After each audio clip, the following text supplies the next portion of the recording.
बिस्मिल्लाहिर्रहमानिर्रहीम। अल्हम्दुलिल्लाहि रब्बिल आलमीन। अस्सलातु वस्सलामु अला रसूलिहिल करीम व अला आलिहि व अस्हाबिहि अजमईन। अम्मा बाद।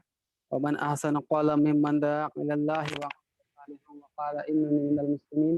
रब्बि इश्रह ली सदरी व यस्सिर ली अमरी वहलुल उक़दतम मिन लिसानी यफ़क़हू क़ौली।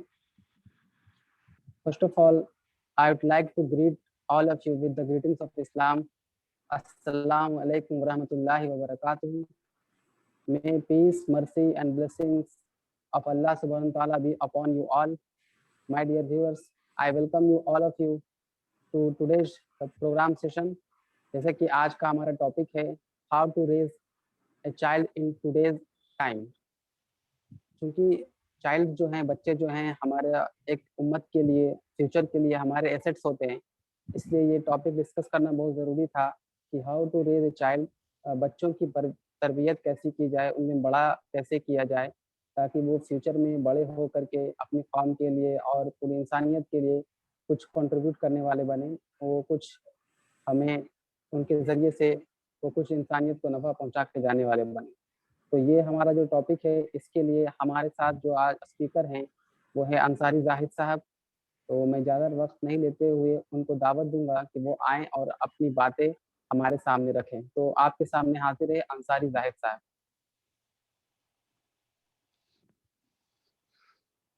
जज़ाकल्लाह आसिफ भाई।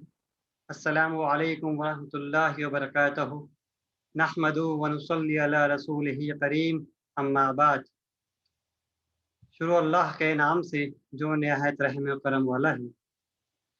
खुदावंदा तेरे ही नाम से मैं आगाज़ करता हूँ, खुदावंदा तेरे ही नाम से मैं आगाज़ करता हूँ।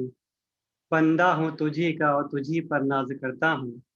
फ़कत तेरी मदद और इस्तेआनत के भरोसे पर मुझे उड़ना नहीं आता मगर परवाज़ करता हूँ। मोहतरम सामाईन, उम्मीद करता हूँ कि आप सब बखैरियत और आफियत से होंगे। आज का यह हमारा सेशन बहुत ही अहम और बहुत ही अहमियत का हामिल है। आज का हमारा टॉपिक कि how to raise a child in today's time. आप सब इस बात से बखूबी वाकिफ़ है कि आजकल का दौर कितना फितने फसाद वाला दौर है, और इस दौर में बच्चों की परवरिश किस तरह से की जाए ये बहुत अहम है। क्योंकि बच्चे जो हमारे कौम के मेमार हैं, हमारे मुस्तकबिल हैं। आज जो हम बच्चों को सिखाएंगे, आज जो बच्चे को हम पढ़ाएंगे, आज जो बच्चे सीखेंगे, आज जो बच्चे हमको देखेंगे, वही वो कल करेंगे और वही हमारी कौम का मुस्तकबिल है। तो मैं ज़्यादा वक्त नहीं लेते अपनी बात शुरू करूँगा, क्योंकि मुझे बहुत कम वक्त दिया गया है। तो ये तरबियत का जो टॉपिक है बहुत वास्ट टॉपिक है, लेकिन मैं बहुत ही कम वक्त में और बहुत ही मुख्तसर में मैं अपनी बात पेश करूँगा। तो सबसे पहले तो मैं एक बात पे रोशनी डालना चाहूँगा कि तरबियत, आप सबको क्या लगता है कि तरबियत कब से शुरू होती है? ज़्यादातर लोगों का रुझान और ज़्यादातर लोगों की सोच यही है कि तरबियत तब से शुरू होती है जब बच्चा 4-5 साल का हो जाए, उसके बाद में तरबियत शुरू होती है। लेकिन नहीं मेरे प्यारे दोस्तों और बुज़ुर्गों, तरबियत तरबियत तो मेरी नज़र में तब से ही शुरू होती है जब एक वालिदैन और जब एक कपल उम्मीद से होते हैं कि उनको अल्लाह सुब्हानहू व तआला औलाद से नवाज़ने वाले हैं। तरबियत उसी वक़्त से शुरू होती है। इमाम गज़ाली रहमतुल्लाह अलैह ने लिखा है कि एक वालिदैन जब वो उम्मीद से थे, तो उन्होंने तब से एक इरादा किया कि वो कोई गुनाह नहीं करेंगे। जब वो उम्मीद से थे, तब से उस वालिदैन ने इरादा किया कि वो गुनाह नहीं करेंगे। तो जब उनका बच्चा पैदा हुआ, बच्चा पैदा होने के बाद उन्होंने उस पर नज़र रखनी शुरू की, और नज़र रखनी शुरू की, तो उसके बाद एक ऐसा वाक़या हुआ कि उनके उस बच्चे ने पड़ोस के पड़ोस के घर से जो दरख्त था, उसके जो खजूर गिर गई थी नीचे सहन में, तो वो खजूर उस बच्चे ने खा ली। जब उस वालिदैन ने वो देखा तो उन्होंने बहुत अफ़सोस किया कि इस बच्चे ने कैसी क्या एक पड़ोस के घर की खजूर खा ली। तो तब उन्होंने तहकीक किया, तब उन्होंने मुशाहिदा किया, तो ये बात साबित आई कि जब उस बच्चे की माँ उम्मीद से थी, तब जब उसको एक बार बहुत ज़ोरों की भूख लगी थी, तो वो जो पड़ोस के दरख्त की खजूर के दरख्त की पड़ोसी के खजूर के दरख्त की सहन जब जो उनके सहन में लटक रही थी, तो उन्होंने जब बहुत ज़ोर की भूख लग रही थी, तो वो खजूर तोड़ कर खा लिया था। तो देखो, इस चीज़ के बताने का ये मिसाल बताने का मकसद ये है कि वो जब उम्मीद सी थी तब उन्होंने ये काम किया था। तो उन्होंने ये काम किया तो उसका असर ये निकला कि उनका बच्चा जब पैदा हुआ तब उसने वही काम किया कि उसने भी एक खजूर खा ली। तो मेरा बोलने का मकसद ये है कि तरबियत तभी से शुरू होती है कि जब एक माँ उम्मीद से हो और एक वालिदैन उम्मीद से हो कि उनके घर एक नई खुशी आने वाली है। लेकिन आज के दौर में देखा गया है कि जब माएँ उम्मीद से होती हैं, तो वो पता नहीं क्या-क्या नई-नई चीज़ें करती हैं। कोई मोबाइल में मशगूल होता है, कुछ नई-नई चीज़ें करता है, कोई फ़न करता है, कोई कुछ करता है, कोई फ़हश तस्वीर देखता है, कोई गाने सुनता है, तो इसका असर बच्चे पे भी पड़ता है। आजकल की माएँ अगर जो उम्मीद से है वो गाने सुन रही है, वो सीरियल देख रही है, वो मोबाइल देख रही है, तो उसका असर बच्चे पे भी पड़ेगा। हाँ, हमारी कौम में आज क्यों सलाहुद्दीन अय्यूबी जैसे और टीपू सुल्तान जैसे क्यों पैदा नहीं हो रहे? क्यों नौजवान पैदा नहीं हो रहे? इसकी सबसे बड़ी वजह यही है कि माएँ जो है वो उम्मीद में जब होती है तो वो ज़िक्र नहीं करती है, वो तिलावत नहीं करती है, वो इस्तिग़फ़ार नहीं करती है, वो नमाज़ों का एहतमाम नहीं करती है, वो नवाफ़िल का एहतमाम नहीं करती है, वो दुआएँ नहीं माँगती है, वो अज़कार नहीं करती है, वो सुन्नत रसूलुल्लाह पर अमल नहीं करती है, वो सहाबियात की तर्ज पर अमल नहीं करती है। क्योंकि जब जो बच्चा अल्लाह तबारक व तआला हमको देते हैं, तो कल क़यामत के दिन हमसे पूछ होंगी। ये बच्चे हमारे पास अमानत हैं, अमानत और अमानत हमको कल क़यामत के दिन रोज़े महशर में जवाब देना होगा। अल्लाह तबारक व तआला हमसे पूछेंगे कि मैंने तुमको औलाद अता की, तुमने उसकी क्या परवरिश की? तुमने उसको क्या सिखाया, क्या पढ़ाया? तो इस छोटे से मतलब इस छोटे से मेरे निचोड़ जो बात का ये यहाँ था कि तरबियत तभी से शुरू होती है जब माँ उम्मीद से हो। उस वक़्त में उसको तिलावत करना चाहिए, ज़िक्र और अस्कार करना चाहिए, इस्तिग़फ़ार पढ़ना चाहिए, नमाज़ों का एहतमाम करना चाहिए, दुआएँ पढ़नी चाहिए। तो उसका असर बच्चे पे वैसा ही होगा, जैसा मैंने मिसाल के ज़रिए समझाया। अब मैं दूसरी तरफ बढ़ता हूँ कि आजकल के पेरेंट्स के ज़हन में एक बात ये है कि वो परवरिश और तरबियत को एक ही समझते हैं। परवरिश और तरबियत को एक ही समझते हैं, जबकि परवरिश और तरबियत में दोनों में फ़र्क है। परवरिश परवरिश करना मीन्स किफ़ालत करना, मीन्स अपने बच्चे की तौर तरीके तर तर ब अपने बच्चे की कफ़ालत में मीन्स कपड़ा हुआ, रोज़ी हुई, रिज़्क़ हुई, ग़िज़ा हुई, अपने बच्चे को ये सब चीज़ प्रोवाइड करना। अपने बच्चे को अपने बच्चे को सही तरीके से सब कुछ प्रोवाइड करना। इस चीज़ का जो वो नाम होता है, वो होता है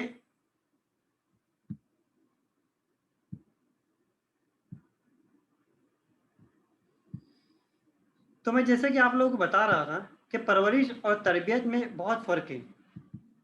परवरिश उस चीज़ का नाम है परवरिश उस चीज़ का नाम है कि हम अपने बच्चों को कपड़े दे दें, कपड़े पहना दें, अच्छे-अच्छे कपड़े पहना दें, उनको आराम और आसाइश की चीज़ें मुहैया कर दें। इस इस चीज़ का नाम तरबियत नहीं है।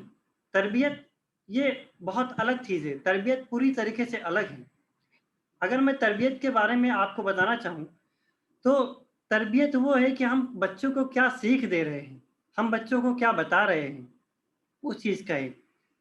तो परवरिश और तरबियत ये दोनों अलग-अलग हैं। अपने बच्चों को आराम और आसाइश की चीज़ें मुहैया कर देना, स्टैंडर्ड चीज़ें दे देना, मोबाइल दे देना, घर दे देना, एक रूम अलग दे देना, उसको सब चीज़ मुहैया करा देना, ये तरबियत नहीं है, ये परवरिश है।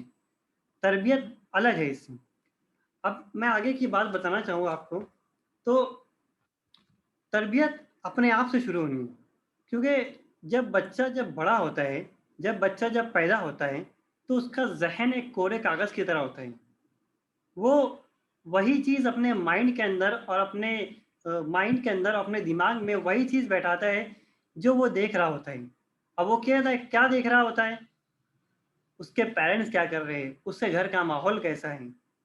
उसके वालिदैन नमाज़ पढ़ रहे हैं, नहीं पढ़ रहे हैं? अगर आप बच्चों के सामने गाना सुनेंगे, तो वो भी यही सुनेंगे, आगे चल के वही करेंगे। आप बच्चों के सामने टीवी देख रहे हो, तो वो भी टीवी देखेंगे। आप बच्चों के सामने गाली दे रहे हो, तो वो भी गाली देंगे। आप बच्चों के सामने किसी से बहस-मुबाहिसा झगड़ा कर रहे हो, तो वो भी आगे चल के झगड़ा करेंगे। क्योंकि बच्चे का जो माइंड होता है, वो सबकॉन्शियस माइंड होता है। जब बच्चा पैदा होता है, तो 2 साल तक तो बच्चा देखता है आजू-बाजू। जो कुछ भी वो देखता है, उस चीज़ को वो ज़हन में नशोनुमा कर लेता है, उस ज़हन में महफ़ूज़ कर लेता है। तो घर का माहौल कैसा है, इस चीज़ की सबसे बड़ी अहमियत है। घर का माहौल दीनदार है या नहीं, आप नमाज़ों का एहतमाम कर रहे हैं या नहीं कर रहे हैं। अगर बच्चे के वालिदैन मोबाइल देख रहे हैं तो मोबाइल देखेंगे। अगर बच्चे के वालिदैन किताबें पढ़ रहे हैं तो वो भी किताब ही देखें, वो देखेंगे कि किताब पढ़ना है तो किताब भी पढ़ेंगे। तो तरबियत बच्चों से पहले अपने आप से शुरू करना है। हर कोई ये चाहता है कि मेरे बच्चे बहुत अच्छे हों, मेरे बच्चे मेरे बच्चे जो है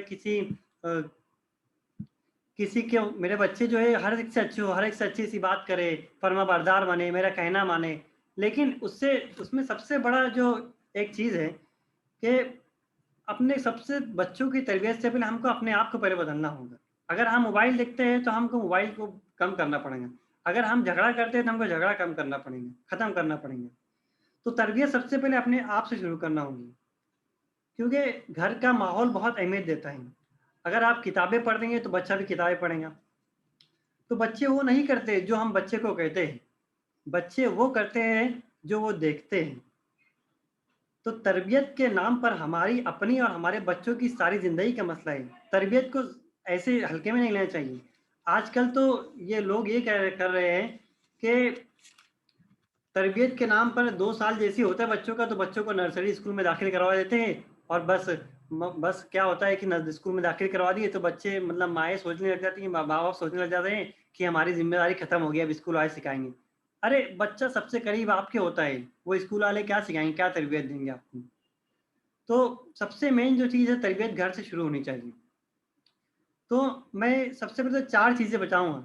हर एक माँ-बाप अपने बच्चों को नसीहत करता है, लेकिन नसीहत करने के बाद वो बोलते हैं कि बच्चा नसीहत को नहीं सुनता है, बच्चा बहुत शरारती हो गया है, बच्चा हमारी बात को नहीं सुनता है, हमारा कहना नहीं मानता है, हमारी बातों को नहीं सुनता है, हमसे अदब से बात नहीं करता है।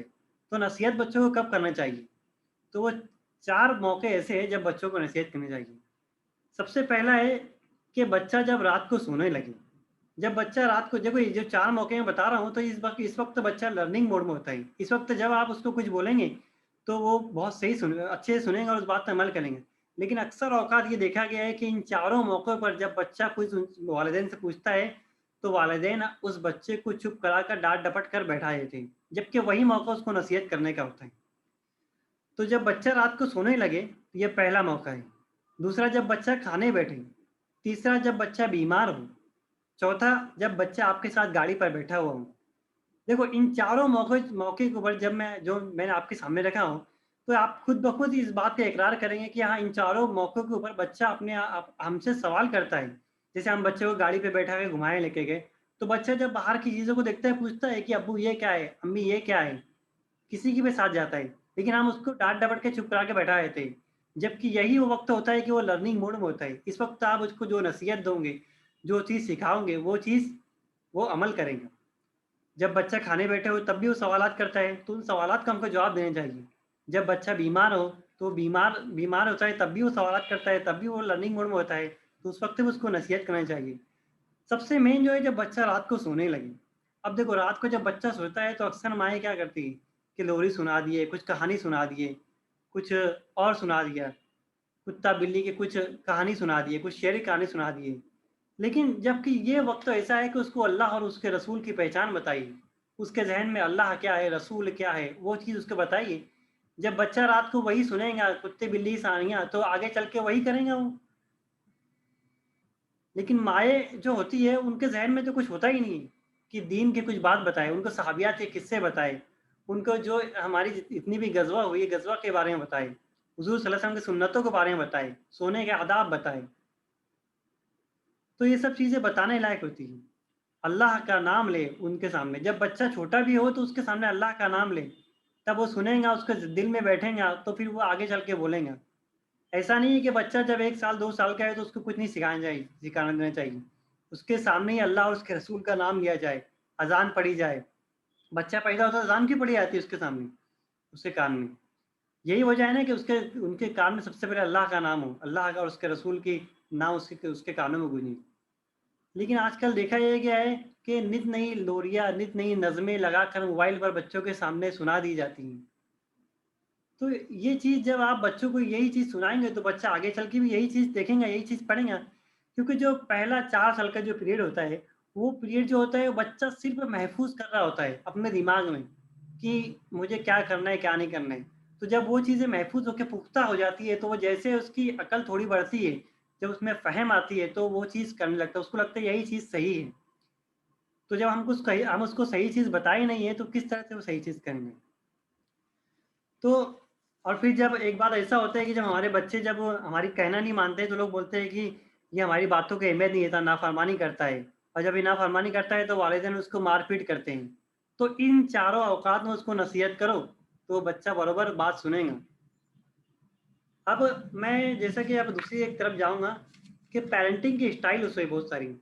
जहाँ तक पैरेंट बहुत हर तरीके से हमारे बच्चों को समझाते हैं, बहुत से वो करते हैं। तो मैंने पैरेंटिंग को 4 हिस्सों में डिवाइड किया है कि अब आप तय कर लीजिए कि इन चारों में से आप कौन-सी हिस्से में आते हैं। तो सबसे पहला होता है सुपीरियरिटी पैरेंटिंग। अब सुपीरियरिटी पैरेंटिंग क्या होता है? सुपीरियरिटी पैरेंटिंग में वो लोग आते हैं जो बच्चों को मुसलसल टोकते होते हैं, ये नहीं करना, वो नहीं करना, यहाँ क्यों बैठे, वहाँ क्यों बैठे, यहाँ क्यों गए, ये क्यों खाए? मीन्स बच्चों के अंदर सेल्फ डाउट पैदा कर देते हैं कि वो सही है या गलत है। और मुसलसल मशवरा देना कि ऐसा करना है, वैसा करना है, ये करना है, वो करना है, ये नहीं करना है, वो नहीं करना है। अरे बच्चों को ये पता तो होना चाहिए कि वो सही थे, वो खुद भी कुछ कर सकते हैं। तो जो बच्चों को टोकते रहते हैं, उनके अंदर सेल्फ डाउट पैदा कर देते हैं, मुसलसल मशवरा देते रहते हैं, उनको क्रिटिसाइज़ करते रहते हैं, हमेशा बच्चों को क्रिटिसाइज़ करते हैं, तो वो सुपीरियरिटी पैरेंटिंग में आते हैं। तो इन पेरेंट्स को मैं कहना चाहूँगा कि आप बच्चों को क्रिटिसाइज़ करना बंद कर दीजिए। बच्चों के एफर्ट को बढ़ावा दीजिए। अगर बच्चे को आपने कोई काम बोला, मिसाल आपने बोला कि पानी लेके आइए। अगर बच्चा आधा गिलास ही पानी ला रहा है, बच्चा थोड़ा-सा पानी ला रहा है, बच्चा रास्ते में लाके पानी गिरा भी दे रहा है, तो आप उसको बढ़ावा दीजिए, एफर्ट दीजिए, कोई नहीं चलो बहुत अच्छा हुआ, आगे चल के और अच्छा हुआ। आप उसको वहीं क्रिटिसाइज़ कर देंगे, तो बच्चा उतना करने के बजाय और नीचे चले जाएँगे बच्चा, ऊपर नहीं उठ पाएँगे। क्योंकि हर कोई परफेक्ट नहीं होता है, हम इंसान परफेक्ट नहीं हैं। हमसे भी गलती होती है, बच्चों को क्रिटिसाइज़ नहीं करना चाहिए, बच्चों को क्या करना चाहिए, बढ़ावा देना चाहिए, उनके एफर्ट को सराहना चाहिए, उनको हिम्मत देना चाहिए। दूसरी पैरेंटिंग की जो टाइप्स है वो है कंट्रोलिंग पैरेंटिंग। कंट्रोलिंग पैरेंटिंग में वो पेरेंट्स आते हैं, जो कि अपने आप को लीडर समझते हैं। मीन्स बस जो मैंने कह दिया सो कह दिया, बस मेरे बच्चे यही सुने, वो उनकी मर्ज़ी का कुछ नहीं करे। मतलब लीडर होते हैं, मतलब मीन्स उनके अंदर ईगो होता है, ईगो। और जहाँ परवरिश में तरबियत में अगर अना आ गई, तो वो बहुत हानिकारक और बहुत नुकसानदेह है। तो इन पेरेंट को मैं इतना ही कहना चाहूँगा कि वो बच्चों को डायरेक्शन देना छोड़ दें, कि उठ जाओ, बैठ जाओ, कुछ मत बोले। बच्चे को ऐसा नहीं कि कुछ मत बोले, बोलो लेकिन इतना मत बोलो कि वो सुन-सुन के उकता जाए और आपसे उकता जाए और आपसे मतलब कतराने लगे। आप बच्चों की ऑब्ज़र्वेशन को बढ़ा दो। बच्चों की तरह ऑब्ज़र्वेशन करो कि मैं इसको कुछ बोलता हूँ तो वो क्या क्या करता है? वो सुबह उठकर क्या कर रहा है? वो इस वक़्त खेल रहा है तब क्या कर रहा है? तो उसके बाद ऑब्ज़र्वेशन को देखने के बाद में बच्चों को देखो कि वो किस तरीके से अमल कर रहा है, फिर ऑब्ज़र्वेशन करने के बाद में उसको नसीहत करो। और जब बच्चा आपको कुछ कह रहा है तो हमेशा नहीं मत बोलो, क्योंकि ये आपके अंदर ये ईगो जो है इसका इस टाइप की पेरेंटिंग में जो ईगो आना होता है, तो हर बात की बच्चों को मना कर देते हैं। तो इस टाइप के पेरेंट्स को मना नहीं करना चाहिए, हमें यस कहना शुरू करो। बच्चों को थोड़ा इंडिपेंडेंट बनाओ, इंडिपेंडेंट बनाएँगे देखो उनमें खुद ब खुद एक तब्दीली आना शुरू होंगी। अब उसके बाद जो एक पैरेंटिंग थी, वो होती है प्लीज़िंग पैरेंटिंग। अब प्लीज़िंग पैरेंटिंग क्या होती है? प्लीज़िंग पैरेंटिंग वो होती है कि वो पेरेंट बच्चों के हमेशा दोस्त बने होते हैं।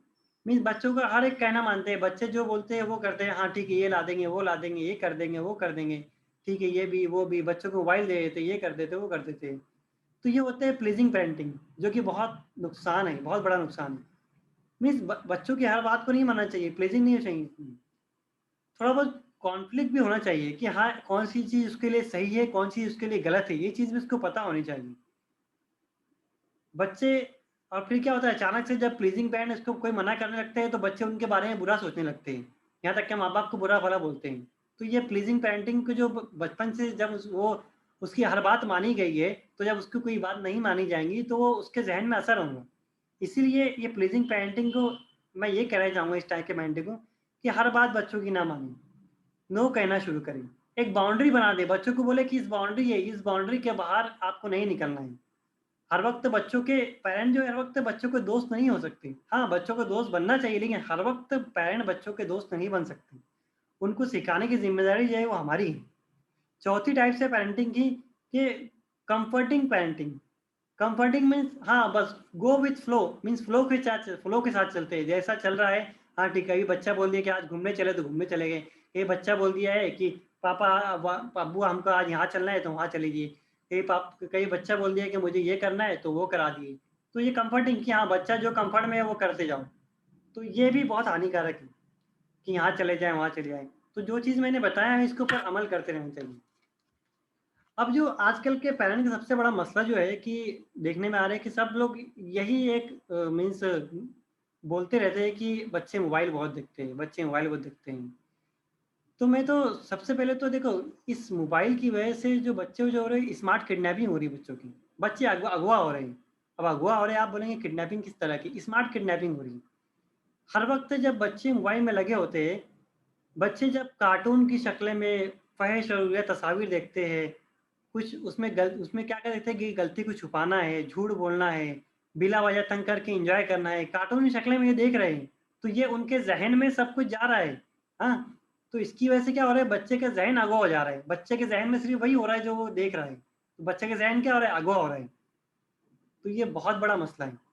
अब जो लोग ये बोलते हैं कि बच्चे मोबाइल देख रहे हैं, और बहुत से लोग तो ये शिकायतें करते हैं कि बच्चे खाना नहीं खाते हैं, तो इसीलिए हम मोबाइल दे देते हैं, तो मोबाइल के अंदर कुछ सुनते हुए, कुछ करते हुए वो खाना खा लेता है, तो इतना हमको अच्छा हो जाता है। अक्सर करके माएँ यही यही मतलब जवाब पेश करती, यही वजह पेश करती हैं मोबाइल देने का। तो मैं एक बात बोलना चाहूँगा कि क्या ये तो मोबाइल जो है अभी कुछ ही वक़्त पहले 20-25 साल, 30 साल पहले ही कुछ ये एंड्रॉइड मोबाइल से आए हुए हैं। तो क्या इससे पहले बच्चे नहीं पैदा होते थे? क्या इससे पहले बच्चे खाना नहीं खाते थे? क्या इससे पहले बच्चों की नशो-नुमा नहीं होती थी? क्या इससे पहले बच्चे रोते नहीं थे? क्या इससे पहले बच्चे परेशान नहीं करते थे? बताइए मुझे, इस बात का जवाब दीजिए। बच्चा जब पैदा हुआ तो किसी ने उसको बताया कि मोबाइल में ये सब चीज़ें देखते हैं, इसको देखकर एन्जॉय करते हैं, इसको देखकर लुत्फ़ करते हैं। किसने उसको नित नई न नज़्में लगा दिया? किसने उसको कार्टून लगा कर दिया? किसने उसके हाथ में मोबाइल पकड़ाया? आपने ही ना, आपने ही तो पकड़ाया। फिर बाद में जब बच्चा उस चीज़ का आदी हो गया तो आप क्यों आप अफ़सोस कर रहे हैं?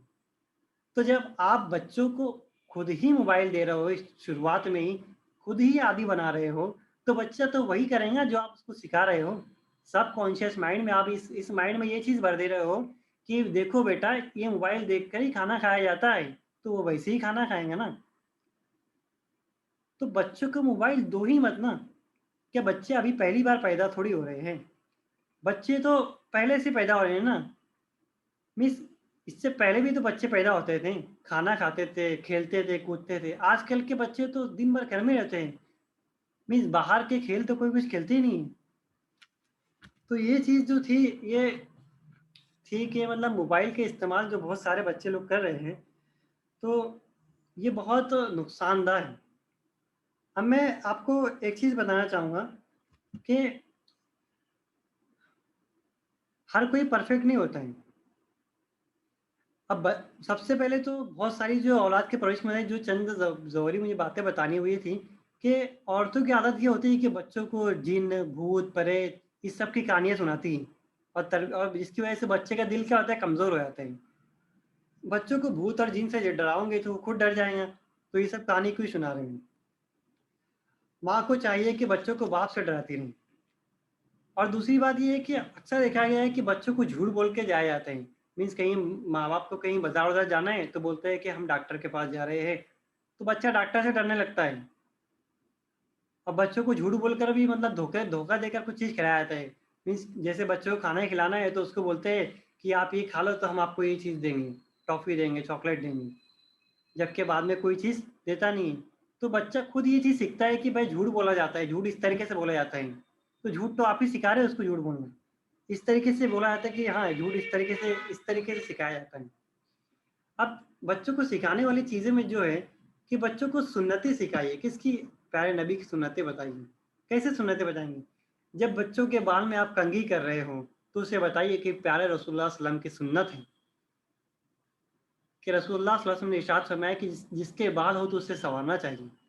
जब बच्चे को आप खुशबू लगा रहे हो तो उसे बताइए कि ये प्यारे रसूलुल्लाह सल्लल्लाहु अलैहि वसल्लम की सुन्नत है, इरशाद नबी है। जब बच्चे को आप मदरसा भेज रहे हो तो उसे बताइए कि रसूलुल्लाह सल्लल्लाहु अलैहि वसल्लम की हदीस है कि जो इल्म सीखने के लिए घर से निकलता है तो अल्लाह ताला इसके लिए जन्नत का रास्ता आसान कर देते हैं। जब बच्चे के सामने आप मुस्कुरा रहे हैं तो उसे बताइए कि रसूलुल्लाह सल्लल्लाहु अलैहि वसल्लम ने इरशाद फरमाया कि मुस्कुराना सदका है और उसको नेकी करार दिया गया है। जब बच्चे की तारीफ कर रहे हो तो उसे बताइए कि ये रसूलुल्लाह सल्लल्लाहु अलैहि वसल्लम की सुन्नत है कि अच्छी बात करना सदका है और नेकी है। जब जब बच्चे उनका खाना दूसरों की प्लेट में डाल रहे हैं, मतलब बड़े भाई की प्लेट में डाल रहे हैं, तो उनको बताइए कि ये भी काम नेकी है। जब बच्चे अपने बर्तन से लेके कोई चीज़ अपने भाई की प्लेट में, अपनी बहन की प्लेट में डाल रहे हैं, तो उनको बताइए ये चीज़ नेकी है। जब बच्चे कहीं किसी महफ़िल में बड़े बुज़ुर्गों की खिदमत कर रहे हैं, उनकी खिदमत का जज़्बा पैदा कीजिए बता के कि रसूलुल्लाह सल्लल्लाहु अलैहि वसल्लम की सुन्नत है कि उन्होंने इरशाद फरमाया है कि जो छोटों पर रहम करे और बड़े की इज़्ज़त ना करे, वो हम में से नहीं। इस तरह बच्चों की हरकत और सकनात पे हम एक-एक चीज़ों पे रसूलुल्लाह सल्लल्लाहु अलैहि वसल्लम की सुन्नत को बता सकते हैं। इस तरीके से हम उसको बता के एक परवरिश कर सकते हैं। अल्लाह और उसके रसूल की हम रसूल सल्लल्लाहु अलैहि वसल्लम की सुन्नतों पर इस तरीके से हम अमल कर सकते हैं। अब दूसरी एक चीज़ आ गई है कि बच्चों को जगाया कैसे जाए? बच्चों को मतलब एक सुलाने की रूटीन जो है बहुत बोलते हैं कि बच्चे सोते नहीं हैं, रात भर जागते रहते हैं। तो मैं उसमें से सबसे पहले तो एक चीज़ बताना चाहूँगा कि देखो, एक रूटीन फिक्स करो। बच्चों को बताओ कि प्यारे नबी सल्लल्लाहु अलैहि वसल्लम ने बताया है कि इशा के बाद सोया जाता है और सुबह जल्द उठा जाता है। तो इस चीज़ का एक स्ट्रक्चर आप दिन भर का फिक्स कर लो। जब बच्चा मतलब थोड़ा-सा मतलब बड़ा होता है तो बोलता है कि रात में नींद नहीं आती, जल्दी होता है, वो खेलते होता है। तो बच्चे के पास से जो फन एक्टिविटी की चीज़ होती है, खिलौने वगैरह होते हैं, उसके पास से हटा दो। वो नहीं सो रहा है तो उसको ज़्यादा मत बोलो। उसके पास से जो फन की चीज़ें हैं, जो खिलौने वगैरह उसके पास से हटा दो। जब बच्चा खुद ब खुद बोर होगा, तो वो खुद ब खुद सोएगा। आजकल तो देखा गया है कि बच्चों को रात में मोबाइल दिए जाते हैं। तो ये कहाँ की बात है बताइए? तो बच्चों को सुलाने के लिए सबसे बेहतर तो ये है कि उनको बोर होने दो, उनको बोर होने दो। जब वो बोर होंगे ना, उनके पास कुछ नहीं हो तो खुद ब खुद सो जाएँगे। आप भी उसके साथ सोइए। ये नहीं कि आप अगर मोबाइल लेके, हाँ, एक चीज़ मैं बताना भूल गया कि क्या होता है कि आजकल ब पेरेंट्स से ख़ास तौर से अम्मी और अब्बू जो माएँ जो होती हैं ख़ास तौर से, वो रात में फ्री होती हैं, तो वो भी मोबाइल लेकर, आजकल तो हर एक के पास मोबाइल है, तो मोबाइल लेकर बैठ जाती हैं और वो अपना जो कुछ भी करने लगती हैं। तो बच्चा भी उनके बाजू में आकर बैठ जाता है और वो भी देखने लगता है कि मेरी अम्मी और मेरे अब्बू क्या कर रहे हैं मोबाइल में। तो जब वो आपको देखेगा कि ये मेरे अम्मी-अब्बू रात को सोते वक़्त और फ्री औकात में मोबाइल का इस्तेमाल कर रहे हैं, तो वो यही चीज़ करेंगे कि हाँ, मोबाइल का इस्तेमाल सही है। और दूसरी बात, अगर किताब पढ़ेंगे आप, तो बच्चा भी देखेंगे कि हाँ, किताब पढ़नी चाहिए। किताबें पढ़ने की आदत तो आजकल बहुत कम हो गई है। मैं तो चाहूँगा कि किताबें पढ़ने की आदत डालिए। किताब पढ़ते बच्चे को देखकर, बच्चे आपको किताब पढ़ना देखकर बच्चा खुद भी किताब पढ़ेंगे। तो एक डिसिप्लिन फिक्स कीजिए कि बच्चों को किस तरह से रखना है, पूरा स्ट्रक्चर बनाइए दिन भर का। और दूसरी एक बात है कि बच्चों को जब उठना हो ना, सोकर उठाना है, तो बच्चों को बताइए, पहले से बता दीजिए कि देखो, मैं आपको 3 आवाज़ दूँगी। पहली आवाज़ में आपको आपको थोड़ा-सा नींद से जागना है। दूसरी आवाज़ में आपको करवट बदलनी है। तीसरी आवाज़ में आपको आँख खोलकर देखनी है। जो कोई उठाने वाला हो, उसको सलाम करना है। फिर उठकर दुआ पढ़नी है। इस तरीके से आप रूटीन फिक्स कीजिए। 1-2 दिन लगेंगे, 8-10 दिन लगेंगे, महीना भर भी लग सकता है, लेकिन एक रूटीन फिक्स करेंगे। तो रूटीन जब फिक्स होंगी तो ये एक रूटीन से चलेंगे तो बच्चे खुद ब खुद सब चीज़ें पर अमल करेंगे। और सबसे मेन चीज़ है, घर का निज़ाम बनाइए। एक स्ट्रक्चर बनाइए कि घर के निज़ाम में, जैसे कि अब नमाज़ का वक़्त हो रहा है तो नमाज़ के वक़्त में नमाज़ पढ़ी जा रही ही नहीं हो रही है। किताब पढ़ी जा रही नहीं हो रही है, किताबी तालीम हो रही ही नहीं हो रही है। आप एक स्ट्रक्चर खुद ब खुद घर का बनाएँगे तो बच्चा खुद ब खुद उसको देखकर फ़ॉलो करेंगे। तो आप एक उसूल बनाइए। उसूल बनाने के बाद में खुद ब खुद बच्चा जो होगा वो उस पर अमल करेंगे। और एक बात है कि आजकल के वालिदैन ये समझ रहे हैं कि हम बच्चों को वक़्त ना दें, बस बच्चों को स्कूल में भेज दें, तो बच्चे वहाँ से सीख जाएँगे। लेकिन बच्चों को मियारी वक़्त की बहुत ज़रूरत है। मियारी वक़्त उसी रहते ही बच्चे को जज़्बात और एहसासात के साथ बच्चों को लगना चाहिए कि हाँ, मेरे वालिदैन मुझे देख रहे हैं, मुझे समझ रहे हैं, मुझे वक़्त दे रहे हैं। आजकल तो वालिदैन अपनी अ, मशगूलियत में इतने मशगूल है कि बस बच्चों की अ, आराम और आशइश की चीज़ें, बच्चों की ज़रूरत की चीज़ें वो जब बता देते हैं, तो उनको ऐसा लगता है कि बस ठीक है, ये मेरा काम हो गया, तरबियत का कुछ नहीं। लेकिन बच्चों को वक़्त देना बहुत ज़रूरी है। आप बच्चों को आज वक़्त देंगे, तो कल बच्चे आपको वक़्त देंगे और उसका उसका सही आपको असर देखने मिलेंगे। उसको सीखने मिलेगा कि किस तरीके से हमको क्या चीज़ सिखानी है, बच्चे की हमारे पेरेंट्स हमारे ऊपर तवज्जो दे रहे हैं। तो बच्चों को ताकीद करो कि क्या चीज़ कर सही है, क्या चीज़ गलत है। अब एक चीज़ तुम्हें बताओ कि आजकल के पेरेंट्स जो है कि वो लाताल्लुक हो रहे हैं, कि बच्चों के मतलब बच्चों से लाताल्लुक हो जाते हैं, जिस्मानी तौर पर बढ़ रहे होते बच्चे, लेकिन दीनी तौर पर कमज़ोर हो जाते हैं। तो इसीलिए मैं बस यही कहना चाहूँगा कि एक स्ट्रक्चर बनाइए। सबसे पहले तो बच्चों आप अगर झूठ बोलेंगे तो बच्चे भी झूठ बोलेंगे। आप अगर मोबाइल देखोगे तो बच्चे भी मोबाइल देखेंगे। तो इसीलिए इसीलिए आपको खुद पहले बदलना होगा, उस तो आपको देखकर बच्चे बदलेंगे, कि बच्चे जो देखते हैं वो करते हैं, ना ही कि बच्चे को आप जो बोलेंगे वो करेंगे। बच्चों को गलत नामों से भी नहीं पुकारना चाहिए। आजकल बच्चों को बहुत सारे गलत नामों से पुकारा जाता है। बच्चों का दूसरे बच्चों से मवाजना भी नहीं करना चाहिए। तो ये सब थोड़ी-थोड़ी मोटी-मोटी बातें थी जो मैं आप लोगों के सामने रख रहा था। तरबियत ये बहुत बड़ा टॉपिक है, तो ये बहुत कम वक़्त में मैं आपके सामने इस बातों को पेश किया। तो मैं उम्मीद करता हूँ कि मेरी ये बातें कुछ आप लोगों को समझ में आई होंगी और आप इन बातों पर अमल करके अपने बच्चों को परवान चढ़ाएँगे और सही तरीके से परवरिश करेंगे। तो मैं इसी बात पर अपनी बात को ख़त्म करता हूँ। उम्मीद करता हूँ कि आप लोगों को अब सारी बात समझ आई होंगी। व आखिरु दावाना अनिल हम्दुलिल्लाहि रब्बिल आलमीन।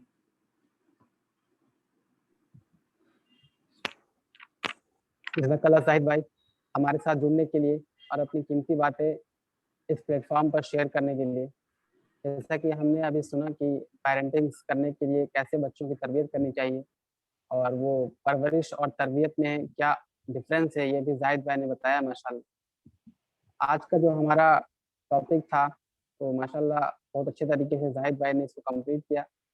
हमारा मकसद यही था कि इसके ज़रिए से कुछ ऐसी-ऐसी बातें लोगों के सामने आएँ, जिससे लोग कुछ इफ़ेक्टिवली, कुछ अच्छे तरीके से अपने बच्चों की तरबियत कर सकें और खुद भी कुछ चेंज करें अपने अंदर और बच्चों को भी चेंज करने की कोशिश करें। क्योंकि एक बार बच्चे जो होते हैं, वो बिल्कुल कोरे कागज़ की तरह होते हैं।